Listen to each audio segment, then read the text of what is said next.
Bien, donc je m'appelle Michel Forst et je suis le nouveau rapporteur spécial des Nations Unies sur la situation des défenseurs des droits de l'homme, où j'ai été nommé au mois de juin dernier par le président du Conseil des droits de l'homme.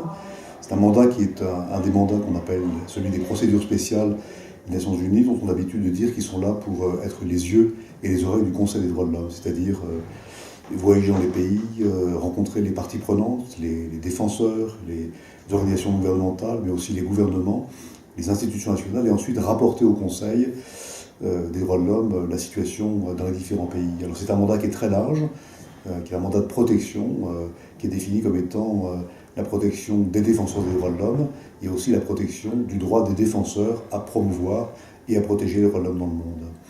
Et mon travail consiste donc à me rendre dans les pays. Je reviens là d'une mission au Burundi de 2 semaines, où j'ai fait un travail d'investigation, de rencontre avec les autorités, et je présenterai mon rapport au mois de mars prochain devant le Conseil des droits de l'homme. Sinon, il y a beaucoup de cas d'appel, c'est-à-dire que je reçois des communications individuelles venant de défenseurs qui sont des avocats, des magistrats, des dirigeants d'ONG, mais aussi des simples personnes qui, en fait, pour leur action de protection ou de promotion des droits de l'homme, sont considérés comme des défenseurs. Et sur la base de ces informations, j'engage un dialogue constructif avec le gouvernement du pays concerné, par le biais d'actions confidentielles, de lettres confidentielles, d'échanges par écrit avec le gouvernement.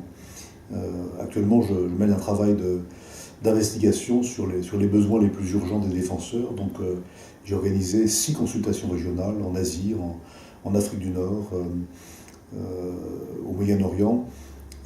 Et là, je reviens d'une consultation au Guatemala et en Colombie, où j'ai rencontré des défenseurs de la région.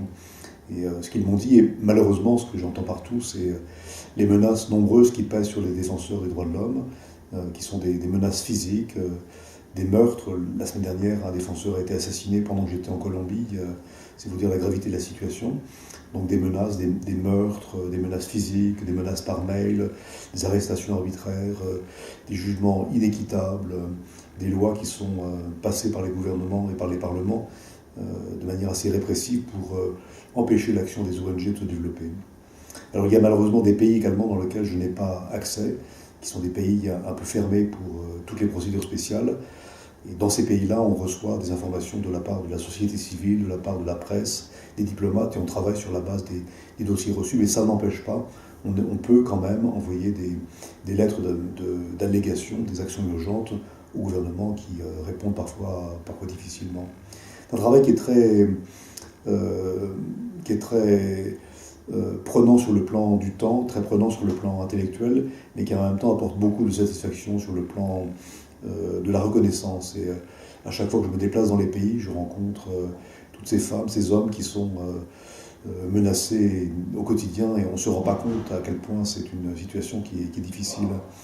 En Colombie, dont je parlais il y a quelques secondes, là, le responsable d'une principale ONG me dit toutes les semaines, je perds un ami. Ça veut dire qu'il y a 50, 60 assassinats politiques de défenseurs en Colombie.